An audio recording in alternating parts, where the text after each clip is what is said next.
Olá pessoal, sejam muito bem-vindos a mais um vlog aqui do Universidade da Química e nesse vídeo eu vou falar como foi o meu processo seletivo para o IFRJ, para o Instituto Federal do Rio de Janeiro. Na verdade eu fiz dois concursos, o primeiro deles eu fiz em 2008, eu ainda não tinha terminado o mestrado. E eu fiz a prova simplesmente por fazer. Abri o edital para o Campus Rio de Janeiro, ou Campus Maracanã, onde funcionava a antiga Escola Técnica Federal de Química. Era uma escola de renome, sempre foi uma escola de peso. Na UF, por exemplo, os alunos que vinham da Federal de Química tinham uma formação muito boa. E eu resolvi fazer a prova, mas, de novo, apenas por fazer. Tanto é que eu não estudei nada para a prova. E no dia específico da prova, eu nem quis fazer. O celular tocou.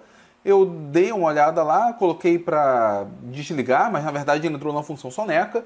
10 minutos depois ele tocou de novo, eu acordei, tentei voltar a dormir, não consegui. Aí eu tomei banho, me arrumei, fui fazer a prova, errei o ponto, acabei saltando 1 ou 2 pontos à frente, tive que andar um bocado até chegar no local, mas acabei fazendo a prova. Inclusive lá encontrei vários antigos colegas da UF, da pós-graduação ou não da pós-graduação, enfim, acabei encontrando muita gente conhecida. Eram mais ou menos 80 candidatos, aliás, não, minto, eram 120 candidatos em média para 2 vagas, o que dava uma média ali de 60 candidatos por vaga. Bom, eu fiz a prova, entreguei, tinham 2 questões que eu não sabia fazer. Uma, vergonhosamente, era porque na época eu não sabia fazer o balanceamento pelo método íon-elétron. Então caiu ali uma questão onde falava que o permanganato era convertido a manganês 2, eu simplesmente não sabia fazer esse balanceamento. Se eu soubesse, eu terminaria a questão. Uma outra questão era sobre o diagrama de Frost, essa aí realmente eu não sabia fazer, deixei em branco, mas enfim, entreguei a prova e não tinha a mínima esperança de ser aprovado. Quando saiu o resultado, eu me espantei. De todos os 120 candidatos, em média, apenas 5 foram aprovados para a segunda fase, ou seja, apenas 5 conseguiram acertar pelo menos 2/3 da prova. Teve um candidato que ficou em primeiro lugar, bem à frente dos demais, e os outros 4 ficaram ali empatados em segundo lugar. Eu estava nesse conjunto aí dos 4 que ficaram em segundo lugar. Então a próxima etapa era a prova de aula. A prova de aula teve um tema muito chato de ser preparado. Era a Química Descritiva do grupo 16. Para quem dá aula de Química Descritiva sabe que esses temas são bem enjoados. O tema foi sorteado 24 horas antes, eu tive então que preparar a aula. Não tinha data show, poderia usar retroprojetor, então eu tive que preparar transparências. Foi a única vez que eu preparei transparências, mas enfim, fui fazer a aula. E ela valia 20 pontos e, para minha surpresa, eu tirei 19. Eu quase gabaritei a prova didática, quase gabaritei a prova de aula. O segundo colocado na prova didática ficou, se eu não me engano, com 12 ou 13 pontos. A diferença foi muito grande. Se eu somasse, por exemplo, os meus pontos da prova escrita com os pontos da prova didática, eu teria passado, se eu não me engano, em segundo lugar. A diferença do primeiro colocado na prova escrita foi muito grande, então eu não consegui inverter essas pontuações. Porém, eu seria aprovado. Seria, porque a terceira etapa era a prova de títulos e, como eu disse, eu ainda não tinha mestrado. Então eu tinha 0 de títulos.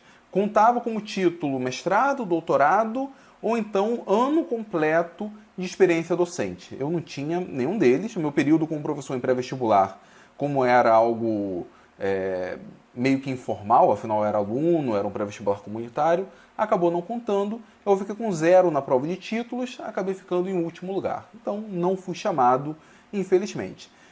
Eu gostaria de ter sido aprovado naquele momento, ia mudar bastante a minha vida, porém eu não reclamei tanto, afinal foi uma prova que eu não me esforcei, eu não estudei e consegui uma colocação muito boa. Para minha surpresa, 1 ano depois eu recebi um telefonema me convidando para ser professor do Instituto Federal, só que de Caxias, o IFRJ de Caxias. Isso porque o meu nome ficou no cadastro reserva e quando surgissem vagas, pelo menos durante um período de 2 anos, eu poderia ser chamado. Só que eu não fui chamado para o Maracanã, fui chamado lá para Caxias. Na época eu não era casado ainda, mas essa notícia foi muito boa, porque aí já dava para fazer um planejamento melhor. Eu liguei para minha noiva, conversei com ela, ficamos muito felizes. E aí eu liguei para o diretor de ensino lá do Instituto Federal em Caxias, marquei um dia com ele e fui conhecer o campus. Foi algo decepcionante. Decepcionante porque é muito longe de onde eu moro. Tive que pegar um ônibus, mais o trem. O problema é que o trânsito é muito ruim, eu levei muito tempo para chegar lá. Ao chegar lá, o diretor me recebeu com bastante educação, mas ele me deu um horário tão ruim, que era praticamente dizendo assim, olha, pega esse horário, se você não quiser, cai fora.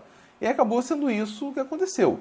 No horário, tinham, por exemplo, eu sair 10h30 de lá, de Caxias, e ter que estar às 7 horas da manhã do dia seguinte. Simplesmente não tinha como. O trem, por exemplo, a estação acho que fechava às 10 horas. Então, era impossível isso. E devido a essas dificuldades, isso poderia comprometer o doutorado. E eu não queria esse tipo de coisa. Até porque, na época, eu olhava esse emprego como sendo um emprego temporário. O meu sonho naquela época era ser professor, principalmente professor da UF, que foi onde eu estudei, onde eu me formei. Então, esse emprego seria simplesmente um meio para quando eu terminasse o doutorado, estivesse apto a fazer um concurso para a UF, por exemplo, seguir a carreira por lá. Mas mesmo olhando esse emprego como sendo algo temporário, era algo significativo, afinal era um emprego numa instituição federal, com boas condições de trabalho, ou pelo menos condições melhores de trabalho. Enfim, eu vi que não dava. Nessa época, eu estava no começo do meu contrato como professor substituto na UF. Então, eu pensei, de repente pode abrir algum concurso ao longo do ano. E, enfim, escrevi para a reitoria e abri mão da minha vaga. Fiquei aguardando, então, um outro concurso. Mas gerava um certo medo, uma certa angústia, porque até aquele momento, muitos concursos haviam sido abertos. A expansão da rede federal foi muito grande, abriu muita vaga. Porém, nenhuma delas eu podia concorrer até aquele momento. Essa eu consegui uma vaga e tive que deixar de lado. Então sempre tinha aquele receio, será que vai ter outro concurso? Ou se tiver concurso, será que vai ser num local mais próximo? Será que vai abrir, por exemplo, outro concurso para o Maracanã? Eu tinha ali um prazo de 1 ano, que seria ainda o meu contrato como professor substituto, 1 ano e meio, ou no máximo, talvez mais 3 anos, que seria o período da minha bolsa de doutorado. Bom, seja como for, depois de 1 ano mais ou menos, abriu um concurso, só que dessa vez para Pinheiral. Pinheiral é uma cidade muito, mas muito distante mesmo de onde eu moro. Se Caxias é longe, Pinheiral é muito mais distante. Porém, nessa época eu já estava para me casar. O contrato de professor substituto estava acabando. Então, não tinha jeito. Vou fazer o concurso e aconteça o que acontecer. Esse concurso eu também não me preparei de forma adequada, não estudei nada, ou pelo menos não estudei nada diretamente. Eu não abri um livro com o intuito de estudar aqueles assuntos para o concurso. Porém, eu estava no meu período de professor substituto, então eu tinha que estudar para preparar as aulas. Consequentemente, eu acabei estudando, pelo menos de forma indireta. Para não dizer que eu não estudei nada, na véspera do concurso, eu abri um livro, folhei, vi ali alguns tópicos que talvez eu ficasse um pouco inseguro. Eu acabei indo então fazer a prova e, assim como o primeiro concurso, um número muito pequeno foi aprovado para a segunda fase. Dessa vez, apenas 3. Dos cerca de 80 inscritos, apenas 3 foram aprovados para a segunda fase. Veio então a prova de aula, eu fiquei em segundo lugar na prova escrita. Veio a prova de aula, valia 20, eu tirei 18, de novo foi a melhor nota. A segunda maior nota, se eu não me engano, foi 12 ou 11, enfim, não lembro muito bem. Fiz uma diferença grande na prova didática, porém, eu acabei ficando na colocação geral em segundo lugar, porque o candidato que tirou o primeiro lugar, ele já tinha doutorado e eu tinha apenas um mestrado na época. Então eu acabei ficando em segundo. E essa foi uma das melhores coisas que aconteceram na minha vida. Era apenas uma vaga, o primeiro lugar, então foi dar aula lá em Pinheiral. Eu não imagino a minha vida caso eu tivesse sido chamado para Pinheiral, nem sei se teria condições de aceitar a vaga, e fiquei aguardando a possibilidade de ser chamado para outro campus. Mais ou menos 4 meses depois, eu não estava nem pensando nisso, estava trabalhando no laboratório, meu celular tocou. Quando eu atendi, era o diretor de ensino do Maracanã me convidando para dar aula lá. Abriu uma vaga e eles queriam que eu fizesse parte da equipe de Química Geral e Inorgânica. Eu aceitei na hora. Foi algo muito significativo, porque agora eu estava no final do meu contrato de professor substituto. Na verdade, o meu contrato acabou no dia seguinte eu assinei meu contrato no Instituto Federal. E na época eu ainda pensava que o Instituto Federal seria um emprego temporário. Ele seria simplesmente algo até terminar o doutorado. Eu acabei mudando completamente de ideia. O Instituto Federal mostrou-se a melhor experiência profissional que eu tive ao longo de toda a minha vida, ao longo dessa vida profissional relativamente curta, porém com já seus 10 anos aproximadamente.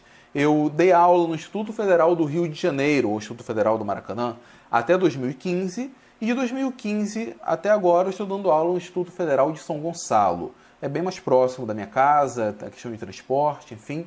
E ambos os lugares foram lugares excelentes de se trabalhar. Óbvio, tem os seus problemas, enfim, acontecem algumas coisas no meio do caminho, porém são locais excelentes.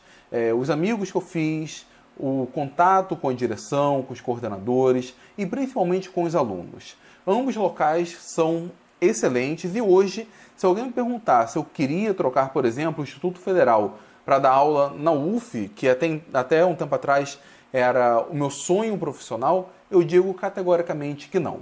Eu não sei até quando vai ser bom dar aula no Instituto Federal, muitas coisas mudam ao longo do tempo, mas pelo menos nesses 6 anos que eu dou aula no Instituto Federal, tem sido uma experiência muito boa. Bom, pessoal, com isso então nós fechamos essa série de vlogs falando a respeito da minha vida profissional, da minha vida como aluno. Entretanto, se vocês gostaram desse formato de vídeo, se foi agradável, se vocês querem que eu continue compartilhando um pouco da minha experiência profissional, deixe aqui nos comentários. Os comentários de vocês serão fundamentais para eu decidir se continuarei ou não com vídeos com esse padrão. E além disso, antes de finalizar formalmente o vídeo, todo esse processo que eu tive de fazer concurso para o mestrado, para o doutorado, para entrar na universidade ou para o Instituto Federal, foi um processo bem suado, não foi fácil. Isso envolveu muito estudo, envolveu muita dedicação, se não diretamente, como foi o caso do Instituto Federal, pelo menos indiretamente, né? Eu sempre estudei durante esse período. Isso é uma época que o acesso à informação, o acesso a livros, o acesso ao conhecimento não era tão fácil, tão facilitado como hoje. A Universidade da Química, como um todo, ele existe para ajudar vocês. Alunos de graduação, formandos que querem uma vaga no mestrado, profissionais de Química que querem uma vaga numa universidade federal, ou no Instituto Federal, numa universidade estadual, enfim. Ele existe para isso e também para compartilhar o conhecimento de Química com qualquer amante de Química. Tanto é que nós temos aulas formais aqui no canal, porém tem muitas outras coisas além das aulas. Eu também montei alguns cursos com o objetivo de ajudar vocês a conquistar os seus objetivos acadêmicos. Obviamente, são vendidos na forma de assinatura, eu acabo recebendo por isso, porém é muito mais do que uma troca apenas de informação e dinheiro, porque se fosse apenas dinheiro envolvido, nem existiria as aulas aqui da Universidade da Química. O objetivo desses cursos é que vocês venham aprender mais do que aquilo que está restrito na universidade. É abrir a sua mente para entender a química de uma forma bem aprofundada, mas principalmente que vocês venham a realizar pelo menos parte de seus sonhos. Seja aprovação em alguma disciplina, seja bom rendimento acadêmico, seja aprovação no mestrado, seja aprovação no Instituto Federal. Enfim, os cursos são montados para isso. Eu vou deixar então o link na descrição caso alguém tenha interesse de assinar ou o curso de Química Geral, ou curso de Química Orgânica, ou curso voltado para concursos, onde eu comento provas, principalmente de mestrado e de institutos federais. Inclusive, eu comento as provas que eu fiz na época que eu me candidatei a um instituto federal. Então, caso tenha interesse, por favor, dê uma olhada aqui no link, os valores são bem acessíveis e eu tenho certeza que vocês irão gostar. Então, pessoal, caso vocês achem que vale a pena, por favor, compartilhem esse vídeo, deem o seu like e principalmente se inscrevam na Universidade da Química, ajudem o canal a crescer cada dia mais.